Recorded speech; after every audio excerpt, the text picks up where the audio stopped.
வணக்கம், இது உங்கள் study with Darshini YouTube channel. இன்னைக்கு நம்ம என்ன பார்க்க போறோம்னா 6ஆம் வகுப்பு வரலாறு பார்க்க போறோம். ஏன் வரலாறு பார்க்க போறோம் அப்படின்னா டிஎன்பிஎஸ்சியில் உள்ள சிலபஸ் படி நம்ம இன்னைக்கு வரலாறு பார்க்க போறோம். ஒன்னொன்னா பார்ப்போம் வாங்க. வரலாற்றில் காலம் ஆண்டுகளில் கணக்கிடப்படுகிறது. அதாவது வரலாற்றின் காலம் அப்படிங்கிறது எதில் கணக்கிடப்படுறாங்க அப்படின்னா கிமு அண்ட் கிபி. இப்போ கிறிஸ்து பிறந்ததுக்கு முன்னாடி உள்ள பீரியட்ஸ் அப்படின்னா கிமுன்னு சொல்லுவோம். அதே கிறிஸ்து பிறப்பதுக்கு அப்புறம் உள்ள டைம் அப்படிலாம் என்ன சொல்லுவோம்னா கிறிஸ்து பிறப்பதற்கு பின், அதாவது பொது ஆண்டு அப்படிங்கிறத நம்ம மென்ஷன் பண்ணுவோம். நெக்ஸ்ட், வரலாறு என்பது கால நிகழ்வுகளின் காலவரிசை பதிப்பு. இப்போ வரலாறு அப்படின்னா அது எப்படி ஒவ்வொரு டைமை பற்றி நம்ம ஒவ்வொரு அரசர்கள் எந்த ஆண்டு ஆட்சி பண்ணாங்க, ஒவ்வொரு சிவிலைசேஷன் எந்த ஆண்டு இருந்தது அப்படிங்கிறத பற்றி ஒவ்வொரு தொகுப்பு தான் காலவரிசைகளின் பதிவு.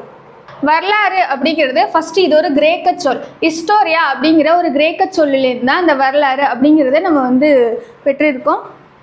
நெக்ஸ்ட், இதெல்லாம் பார்த்தீங்கன்னா முக்கியமான பிளேசஸ். ஆதிச்சநல்லூர், அத்திரம்பாக்கம், பையம்பள்ளி, பிரம்மகிரி, இதெல்லாம் முக்கியமான காலங்கள். அதாவது பழைய கற்காலம், புதிய கற்காலம், வெண்கல காலம், இரும்பு காலம், ஒவ்வொன்றும் முக்கியமான சைட்ஸை சொல்லியிருக்காங்க. இதை லைட்டாக பார்த்துட்டா போதும். நெக்ஸ்ட், நாணயவியல். நாணயவியல் என்பது அப்படின்னா நம்ம இப்போ என்னென்னலாம் அகழ்வாராய்ச்சி பண்ணுறாங்களோ அதுலேருந்து கிடைக்கிற நாணயங்களை அது எந்த ஷேப்பில் இருக்குது, அது எந்த காலத்தை சேர்ந்தது, அது உள்ள உலோகம் எதை யூஸ் பண்ணியிருக்காங்க, ஸோ அதை பற்றியெல்லாம் படித்து நம்ம அந்த காலத்தை பற்றி நம்ம தெரிஞ்சுக்கிறது, அதுதான் நாணயவியல். கல்வெட்டியல் அப்படிங்கிறது இப்போ நம்ம எக்ஸாம்பிள் கோயிலெல்லாம் பார்ப்போம். நிறைய கல்வெட்டில் நிறைய இந்த அரசர்கள் அந்த வரலாற்றை இந்த கோயிலை கட்டியிருக்காங்க அப்படின்னு சொல்லி கல்வெட்டை பற்றி சொல்லியிருப்பாங்க. ஸோ அந்த கல்வெட்டெல்லாம் படித்து அது யார் என்ன பண்ணியிருக்காங்க அப்படின்னு அந்த காலத்தை பற்றி தெரிஞ்சுக்கிறது கல்வெட்டியல். இது என்ன அப்படின்னா வரலாற்றின் ஆதாரங்கள். இந்த வரலாற்றின் ஆதாரங்கள் இப்போ நம்ம எப்படி முதல்ல ஹிஸ்ட்ரிங்கிறது எப்படி முதல்ல கிரியேட் பண்ணியிருக்காங்க அப்படின்னு நிறைய பேர் கொஸ்டின் இருக்கும். முதல்ல ஹிஸ்ட்ரிங்கிறது நம்ம தோண்டப்பட்டது, எழுதப்பட்டது, இதெல்லாம் வச்சு கண்டுபிடிச்சி நம்ம அதை படித்து தான் நம்ம ஹிஸ்ட்ரிங்கிறதே ஹிஸ்டோரியன்ஸ் உருவாக்கியிருக்காங்க. அதாவது ஹிஸ்ட்ரி எப்படியெல்லாம் சோர்ஸாக இருந்திருக்கு அப்படின்னா ஃபர்ஸ்ட் பார்த்தோன்னா தொல்பொருள் சான்றுகள். தொல்பொருள் சான்றுகள் அப்படின்னா இப்போ கீழடியிலலாம் அகழ்வாராய்ச்சி பண்ணுறாங்க. ஸோ இந்த மாதிரி ஒவ்வொரு பிளேஸ்லையும் தோண்டெடுக்கப்பட்ட பொருட்கள், அது என்னென்ன பொருட்கள் அப்படின்னா பானைகள், பொம்மைகள், கருவிகள், அணிகலன்கள். ஸோ இதெல்லாம் ரொம்ப தொன்மையான பொருள்களை வச்சு நம்ம கண்டுபிடிக்கிறது. இன்னொன்று கல்வெட்டுகள். முதலே பார்த்தோம்ல கோவிலில் உள்ள கல்வெட்டு, இல்லை வேறு எங்கேயாவது இருக்கிற ஒவ்வொரு அரண்மனைகள் இருக்கிறது, அதெல்லாம் வச்சு நம்ம பார்க்குறது கல்வெட்டுகள். ஸோ இது எத்தனையாக பிரிக்கிறாங்க அப்படின்னா ஒரு 4 டைப்ஸாக பிரிச்சிருக்காங்க. ஒன்று பாறை கல்வெட்டு. பாறை கல்வெட்டு அப்படின்னா பாறைகளில் செதுக்கப்பட்டுள்ள கல்வெட்டு தான் பாறை கல்வெட்டு.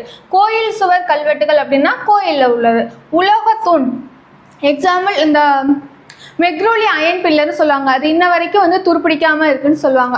ஸோ அந்த மாதிரி சமுத்திரகுப்தரோட மெக்ரோலி அயன் தூண். ஸோ அந்த மாதிரி ஒரு இரும்பால் ஆன ஒரு தூணில் செதுக்கப்பட்டிருக்கிறது இந்த உலோகத்தூணில் வரும். செப்பேடுகள். செப்பேடுகள் அப்படின்னா இப்போ யாராவது அரசர்கள் ஒரு புலவருக்கோ இல்லை யாருக்காவது அவர் லேண்ட் கொடுக்குறாரு அப்படின்னா செப்பேடு அப்படிங்கிற ஒரு பதிச்சிருப்பாங்க. இல்லை கோயில் கட்டுறாங்க அப்படின்னா ஒரு காப்பர் பிளேட்டில் எழுதியிருப்பாங்க. ஸோ அதை தான் செப்பேடுகள் அப்படின்னு சொல்கிறோம். நெக்ஸ்ட், வேறு என்ன சோர்ஸ்? இதெல்லாம் நம்ம எங்கே கண்டுபிடிப்போம்? இதெல்லாம் தோன்றது மூலமாக கண்டுபிடிப்போம்.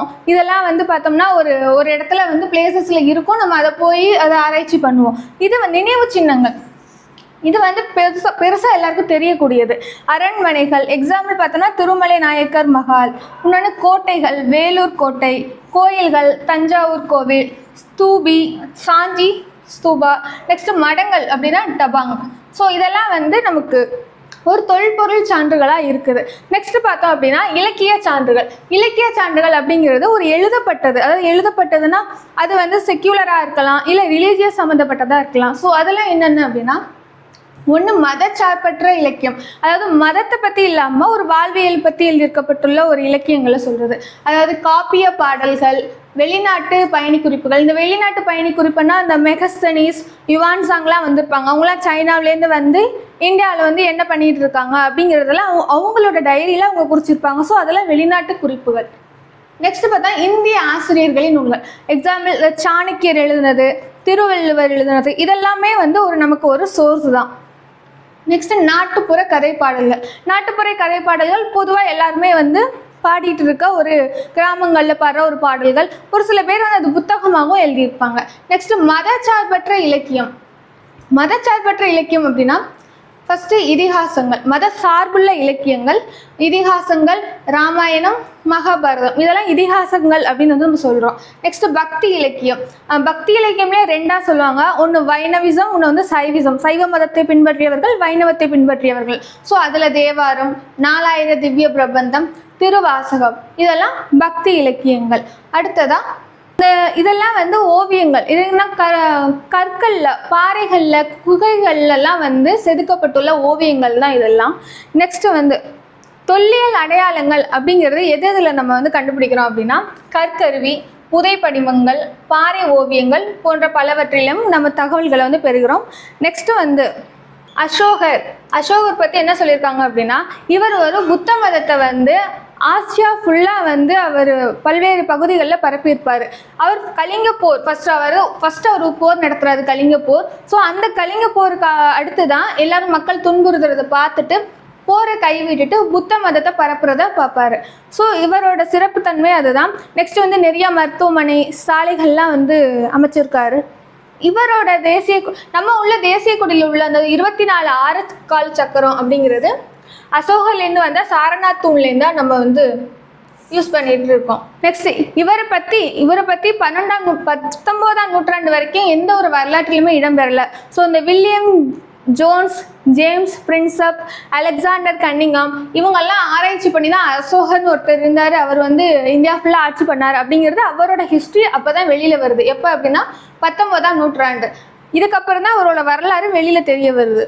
ஸோ இதை தான் சாரநாத் தூண், சாஞ்சி ஸ்தூபி. நெக்ஸ்ட் சார்லஸ் ஆலன் அப்படிங்கிறது search for the India's last emperor. So அந்த நூலில் வந்து அசோகர் பற்றி அவர் என்ன பண்ணார் அப்படிங்கிறது அவரோட ஆராய்ச்சிலாம் வந்து கொண்டு வந்திருக்காங்க.